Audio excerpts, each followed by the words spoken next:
Hi hello welcome back to Edubliss learning. ഇന്ന് എൻ്റെ പ്രിയപ്പെട്ട സയൻസ് പഠിക്കുന്ന CUET UG വിദ്യാർത്ഥികൾക്ക് ഒരു 30 ദിവസത്തെ ഒരു പഠന പ്ലാൻ, ഒരു സ്റ്റഡി പ്ലാനാണ് നിങ്ങൾക്കിന്ന് തയ്യാറാക്കാൻ പോകുന്നത്. അപ്പോൾ ഈ ഒരു പ്ലാൻ നിങ്ങൾക്ക് വേണമെങ്കിൽ താഴെയുള്ള എജുബ്ലിസ് ലേണിങ്ങിൻ്റെ നമ്പറിൽ നിങ്ങൾ കണക്ട് ചെയ്താൽ മതി. ഈ ഒരു 30 ദിവസം കൊണ്ട് ഒരു physics, chemistry, maths, biology choose ചെയ്ത ഒരാൾക്ക് എങ്ങനെ പഠനങ്ങൾ പൂർത്തിയാക്കാം, പ്രധാനപ്പെട്ട ഭാഗങ്ങൾ നോക്കി പോയിട്ട് എങ്ങനെ പഠനങ്ങൾ പൂർത്തിയാക്കാം എന്നുള്ളൊരു സ്റ്റഡി പ്ലാൻ, ഒരു കൊച്ചു സ്റ്റഡി പ്ലാനാണ്. 30 ദിവസത്തിൻ്റെ ഒരു പ്ലാനാണ്. അപ്പോൾ അത് നിങ്ങൾക്ക് ഷഫിൽ ചെയ്യാം. ഇപ്പോൾ ഇന്ന് മുതൽ നിങ്ങൾക്ക് വേണമെങ്കിൽ സ്റ്റാർട്ട് ചെയ്യാം കാര്യങ്ങളൊക്കെ. ഞാൻ ഒരു 30 ഡേ 1 മുതൽ, ഞാൻ ഏപ്രിൽ 13 ഡേ 1 ആയിട്ട് കൊടുത്തിരിക്കുന്നത്. മെയ് 11 എക്സാം സ്റ്റാർട്ട് ചെയ്യുന്നതിൻ്റെ അന്നാണ് അവസാനത്തെ ദിവസവുമായിട്ട് കൊടുത്തിരിക്കുന്നത്. അപ്പോൾ നിങ്ങൾക്ക് എന്ത് ചെയ്യാം, ഈ ഡേറ്റ് വേണമെങ്കിൽ ഷെഫിൽ ചെയ്യാം. ഓക്കെ, നമ്മൾ ഓരോ ദിവസവും നമ്മൾ ആദ്യം ഒരു പഠനം നമ്മൾ സെറ്റ് ചെയ്യുമ്പോൾ നമ്മൾ പ്രധാനമായിട്ട് നമ്മൾ കാണേണ്ട ഒരു കാര്യം എന്ന് വെച്ചാൽ, നമ്മൾ ഈ പഠനം പഠിക്കാൻ ഒരു ടൈം ടേബിൾ നമ്മൾ സെറ്റ് ചെയ്യണം. ടൈം ടേബിൾ സെറ്റ് ചെയ്തിട്ടില്ലെങ്കിൽ എന്താ പ്രശ്നം? നമുക്കൊരു പ്ലാനിങ് ഉണ്ടായിട്ടില്ലെങ്കിൽ, പ്ലാൻ ഉണ്ടെങ്കിൽ ആ ഒരു പ്ലാൻ ഉള്ളെങ്കിൽ നടക്കും. ഒരു ദിവസം ഒരു മണിക്കൂർ അല്ലെങ്കിൽ ഒരു 3 മണിക്കൂർ അല്ലെങ്കിൽ ഒരു 2 മണിക്കൂർ ഞാൻ ഇതിനു വേണ്ടി മാറ്റി വെക്കുമെന്ന് ആദ്യമേ തീരുമാനം എടുക്കാം. എങ്ങനെയായാലും ആ 2 മണിക്കൂർ ചിലപ്പം ഉറക്കം തൂക്കിയിട്ടാണെങ്കിലും ചിലപ്പം മുഷിഞ്ഞിട്ടാണെങ്കിലും ആ 2 മണിക്കൂർ ദിവസം ഞാൻ കംപ്ലീറ്റ് ചെയ്യുമെന്ന് പറയുന്ന ഒരു തീരുമാനത്തെ നിങ്ങൾ മുറുകെ പിടിക്കുക, ആ കംപ്ലീറ്റ് ചെയ്യുക. മേ ബി ഇങ്ങനെ ഒരു തീരുമാനം എന്തുകൊണ്ട് വെക്കണം എന്ന് ഞാൻ പറയുന്നത് വെച്ചാൽ, ഇതൊരു നമ്മളൊരു സിസ്റ്റം ക്രിയേറ്റ് ചെയ്യണം. ഇന്നും 2 മണിക്കൂർ പഠിക്കുന്നു, നാളെയും 2 മണിക്കൂർ. ചിലപ്പോൾ ചില ദിവസങ്ങളിൽ തീരെ മോട്ടിവേഷൻ ഉണ്ടാവില്ല, ചില ദിവസം നല്ല മോട്ടിവേഷൻ ഉണ്ടാവും. എനിക്ക് എന്തായാലും സെൻട്രൽ യൂണിവേഴ്സിറ്റിയിൽ എത്തണം, എന്തായാലും എക്സാം ക്രാക്ക് ചെയ്യണം. അപ്പോൾ അതുകൊണ്ട് ആ ദിവസം ഒരുപാട് ചിലപ്പോൾ പഠിക്കും. ചില ദിവസം തീരെ മോട്ടിവേഷൻ ഉണ്ടാവില്ല, രാവിലെ തന്നെ ചീത്ത കേട്ട് അല്ലെങ്കിൽ ഉറങ്ങി നേരം വൈകി എഴുന്നേറ്റ് മോട്ടിവേഷൻ ഉണ്ടാവില്ല. ചിലപ്പം മറ്റു അസുഖങ്ങൾ, പീരീഡ്സ് കാര്യങ്ങളൊക്കെ ആയിട്ടൊക്കെ ഉണ്ടാവും അല്ലേ. നമുക്ക് വളരെ ഫിസിക്കലി നമ്മൾ ഒരുപാട് കഷ്ടപ്പെടുന്ന ദിവസങ്ങളൊക്കെ ഉണ്ടാവും, അല്ലെങ്കിൽ നമുക്ക് അസുഖമായ ദിവസങ്ങളൊക്കെ ഉണ്ടാവും. അപ്പോൾ അന്ന് പഠിക്കാൻ ഉണ്ടാവില്ല. പക്ഷെങ്കിൽ മോട്ടിവേഷൻ ഇല്ലാത്ത ദിവസം നമ്മൾ തീരെ പഠിക്കാതിരിക്കുകയും ചെയ്യുന്നത് ശരിയല്ല. അപ്പോൾ നമ്മൾ ഈ കറക്റ്റ്, നമുക്ക് മോട്ടിവേഷൻ ഉള്ള ദിവസവും നമ്മൾ 3 മണിക്കൂർ പഠിക്കും, മോട്ടിവേഷൻ ഇല്ലാത്ത ദിവസവും പഠിക്കും. മോട്ടിവേഷൻ ഉള്ള ദിവസം 3 മണിക്കൂർ എന്തായാലും പഠിച്ചാൽ അന്ന് നല്ല എഫക്റ്റീവ്നെസ് ഉണ്ടാവും. ഇല്ലാത്ത ദിവസം നമ്മൾ എങ്ങനെയെങ്കിലുമൊക്കെ ആ സമയം നമ്മൾ കീപ്പപ്പ് ചെയ്യുന്നത് കൊണ്ട് ഒരു സിസ്റ്റം അവിടെ ബിൽഡ് ആവുന്നത്. അപ്പോൾ ഇവഞ്ച്വലി നമ്മളൊരു 30 ദിവസം കൊണ്ട് നമ്മളെന്ത് ചെയ്യും,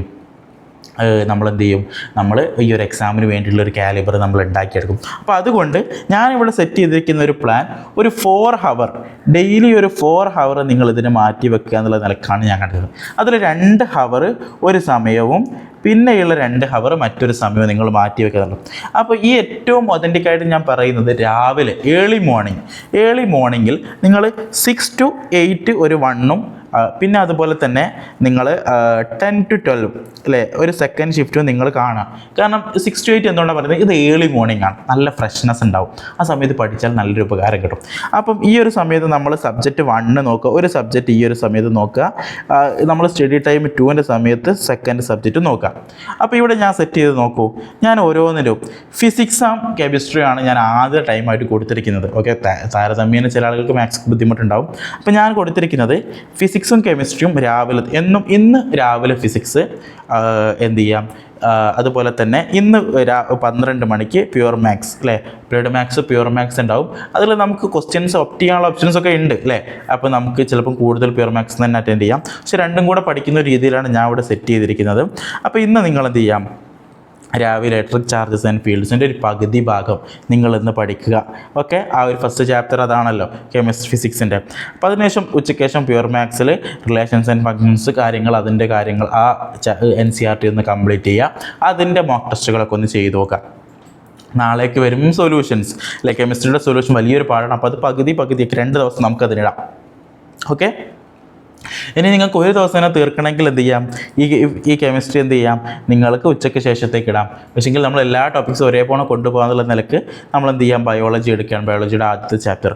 അപ്പം ഫിസിക്സ്, മാത്സ്, കെമിസ്ട്രി, ബയോളജി. അപ്പോൾ ആ ഒരു രീതിയിൽ ഒരു 2 ദിവസം കൊണ്ട് നമ്മൾ 4 ടോപ്പിക്കിൻ്റെയും ഓരോ ചാപ്റ്റർ കവർ ചെയ്യുന്ന രീതിയിലുള്ളൊരു പ്ലാനാണിത്.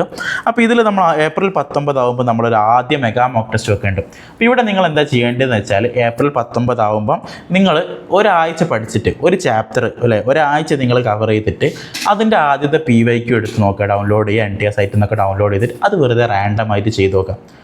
എന്നിട്ട് എത്ര സ്കോർ കിട്ടി നോക്കാം. ഓക്കെ, ഫസ്റ്റ് എല്ലാ സൺഡേയും ഒരു സൺഡേ, ഞാനിപ്പോൾ ഇവിടെ സൺഡേ കാണിച്ച് ഇട്ട് വെച്ചിരിക്കുന്നത്, സൺഡേ മോക്ക് ടെസ്റ്റുകൾ ചെയ്യാം. ഓക്കെ, അപ്പം ഇത് റിവിഷൻ ചെയ്തിട്ടാണ് മോക്ക് ടെസ്റ്റ് ചെയ്യേണ്ടത്. അടുത്ത സൺഡേ ആകുമ്പം ആ രണ്ട് വീക്ക് കൂടെ പഠിച്ചിട്ട് മോക്ക് ടെസ്റ്റുകൾ ചെയ്യാം.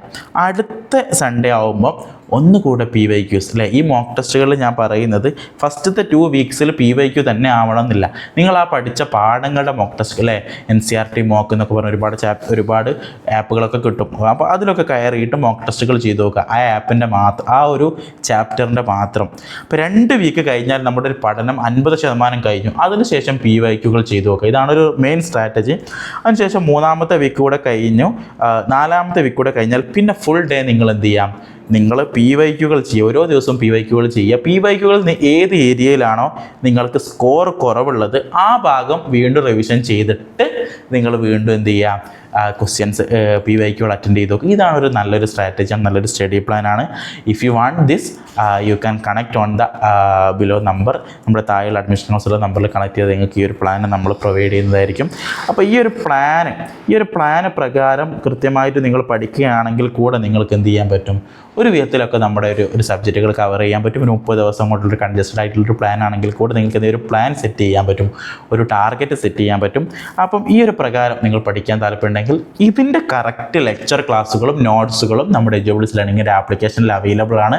നിങ്ങൾക്ക് താല്പര്യമുണ്ടെങ്കിൽ താഴെയുള്ള നമ്പറിൽ കണക്ട് ചെയ്ത് നമ്മുടെ എജ്യൂബിൾസ് ലേണിങ്ങിൻ്റെ ഒരു 30 days ക്രാഷിൽ ജോയിൻ ചെയ്യാം. ഓക്കെ, നിങ്ങൾക്ക് പ്ലാൻ വേണമെങ്കിൽ ജസ്റ്റ് നമ്മുടെ താഴെയുള്ള നമ്പറിൽ സ്റ്റഡി പ്ലാൻ എന്ന് കമൻറ്റ് ചെയ്താൽ മതി, ഒന്ന് ടെക്സ്റ്റ് അയച്ചാൽ മതി. നമ്മൾ എന്ത് ചെയ്യും, ഈ ഒരു പ്ലാൻ നിങ്ങൾക്ക് ഷെയർ ചെയ്ത് തരും. ഓക്കെ, ഇതുപോലെ ഹ്യൂമാനിറ്റീസിൻ്റെയും കൊമേഴ്സിൻ്റെയും ഒക്കെ പ്ലാനുകൾ നിങ്ങൾക്ക് അവൈലബിൾ ആണ്. അപ്പോൾ കൂടുതൽ വിവരങ്ങൾ അറിയാൻ വേണ്ടിയിട്ട് നിങ്ങൾക്ക് താഴെയുള്ള നമ്പറിൽ കണക്ട് ചെയ്യാം. ഇത് നിങ്ങൾക്ക് ഒരു ഉപകാരപ്രദമായിട്ടുള്ള വീഡിയോ ആയി എന്ന് ആശംസിക്കുന്നു. ഇതോടുകൂടെ നിർത്തുന്നു. Thank you.